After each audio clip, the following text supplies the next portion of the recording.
আসসালামু আলাইকুম। Welcome to my YouTube channel everyone. তো কুমড়া ভর্তা বানানো রেসিপিটা আপনাদের মাঝে শেয়ার করলাম।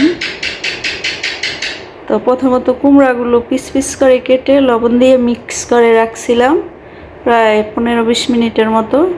তারপরে এগুলো ভেজে নিব। একটা প্যানে তেল দিয়ে দিয়েছি। তা আমি সরিষার তেল দিয়েছি, আপনারা চাইলে সাদা তেলও দিতে পারেন আপনাদের পছন্দ মতো। তো চুলা লো আছে, ভাজতে হবে। তো যখন এরকম কালারটা চলে আসবে ওই সময় নামিয়ে নিব। তো প্রতিটা পিসে এইভাবে ভেজে নিব।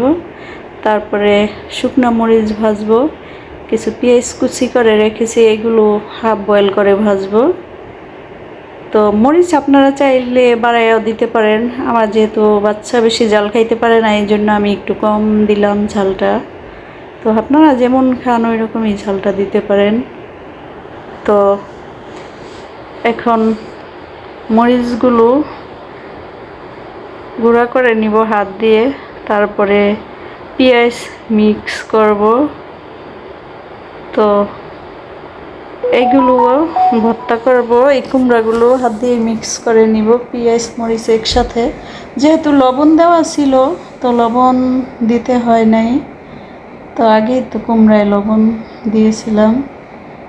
তো এখন মিক্স করা হয়ে গেছে। তো এই ভর্তাটা অসম্ভব মজা হয়, ট্রাই করে দেখবেন। অনেক আইটেমই তো ভর্তা খাওয়া হয়, তো কখনো কুমড়া এভাবে ভর্তা করে খাওয়া হয় নাই। তো এবারে এইভাবে করলাম, অনেক টেস্টি ছিল।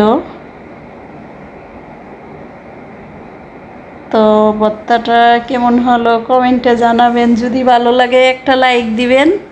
আর আমার ইউটিউব চ্যানেলটি এখনও যারা সাবস্ক্রাইব করেন নাই প্লিজ সাবস্ক্রাইব করে দিবেন। সবাই ভালো থাকবেন। আর এখন যেহেতু জ্বরের দিন, কেউ জ্বরের সময় বাইরে থাকবেন না, চেষ্টা করবেন সবাই ঘরে থাকার যখন জ্বর হয়। তো সবাই ভালো থাকেন, সাবধানে থাকবেন। আল্লাহ হাফেজ।